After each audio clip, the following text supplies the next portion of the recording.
क्या आपको लगता है कि दुनिया के इंटरवीन करने के बाद भारत ने जो अपने जंगी अज़ाइम हैं उनका रुख मोड़ लिया है, तब्दीली आ गई है, या आपको लगता है कि जारहाना पॉलिसी को ही कंटिन्यू करेगी मोदी सरकार? देखिए, मोदी सरकार में ये बात कई दफा कह चुकी हूँ कि एक बाइंड में है, एक सिचुएशन में वो फंस गए हैं। और जो अमूमी तौर पर उनको रिसेप्शन मिलता था इस किस्म के वाकयात का ड्रामा करके, वो उनको इंटरनेशनल कम्युनिटी से नहीं मिला है।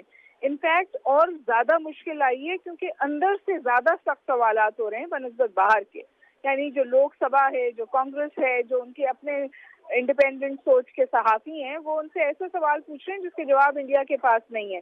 तो अब इंडिया ने वॉर को थोड़ा सा मल्टी प्रॉन्ग किया है। उन्होंने कई स्ट्रैटेजीज अपनाई हैं। पहली ये कि उन्होंने आईएमएफ को अप्रोच किया कि जी पाकिस्तान का प्रोग्राम रिविजिट करें।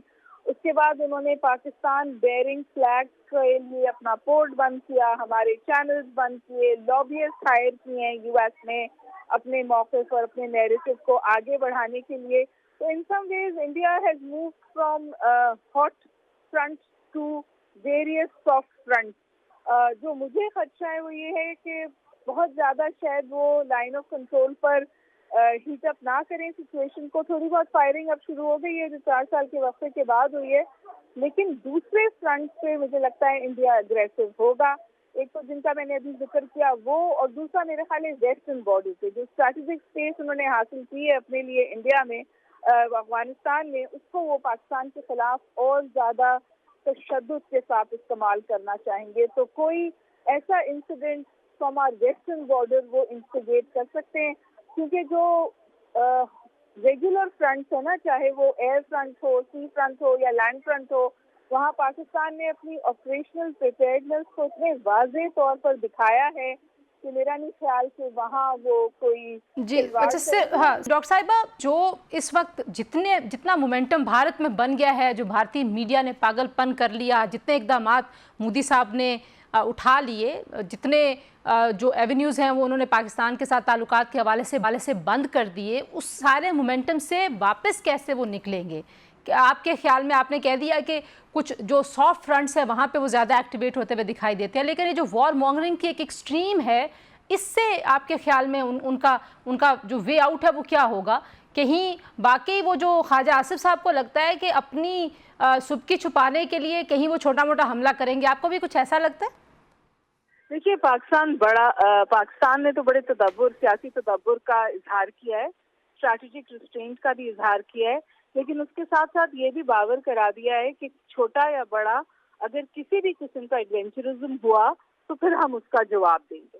तो एसेंशियली मेरा ख्याल है कि इंडिया को एग्जिट स्ट्रैटेजी की जरूरत है। इंडिया खित्ते का सबसे बड़ा मुल्क है और उसको ये तुर्रा इम्तियाज भी हासिल है कि उसकी तमाम ममालिक में खित्ते की ताल्लुकात खराब है, बशमूल बांग्लादेश। अब तो अगर इंडिया को वाकई अपना बड़ापन, अपना सियासी ततब्बर, अपना जो माशी कद है, उसको वो वाकई रियलिटी के तौर पे इस्तेमाल करना चाहता है, तो उसको इतना उसमें बोल्डनेस होना चाहिए कि वो कहे कि जी मिसअंडरस्टैंडिंग हो गई और अब हम थिंग्स बैक टू नॉर्मल करते हैं।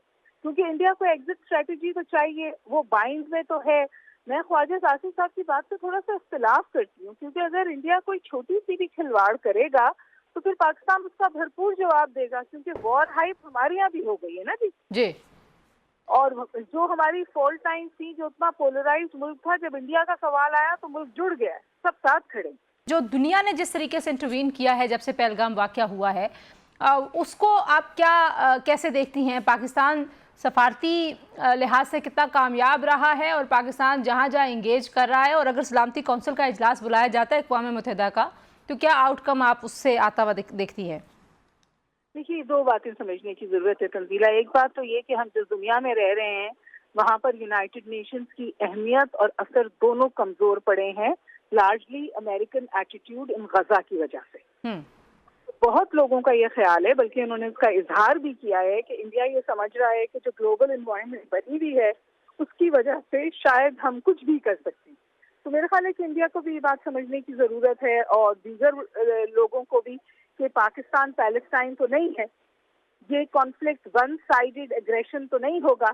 ये एसिमेट्री वॉर तो नहीं है, हमारे पास सिमेट्री है because of our nuclear deterrence. और मैं बिल्कुल न्यूक्लियर वॉर की एडवोकेट नहीं हूँ, मैं समझती हूँ उसके बारे में ना बात करना चाहिए ना उसको सोचना चाहिए।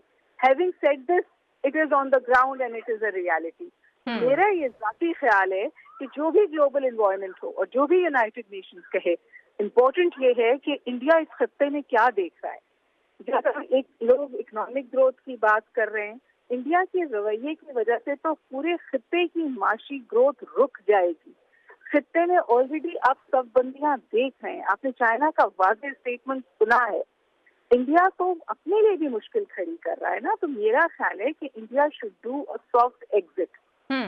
बहुत शुक्रिया। हाँ, सिचुएशन को एस्केलेट कर रही है, जो मल्टी प्रॉन्ग वॉर पे आ गया है ना, कि आईएमएफ से बात कर ली, ट्रेड थोड़े दिन के लिए बंद कर लिया और जो उसने दीगर चीजें की थी, हमारे सफारतकारों को वापस भेज दिया हमने उनके। These are soft issues. ये उछल कूद इंडिया पाकिस्तान के बीच में होती रहती है, इस उछल कूद तक ही रखें, इसको और एस्केलेट ना करें।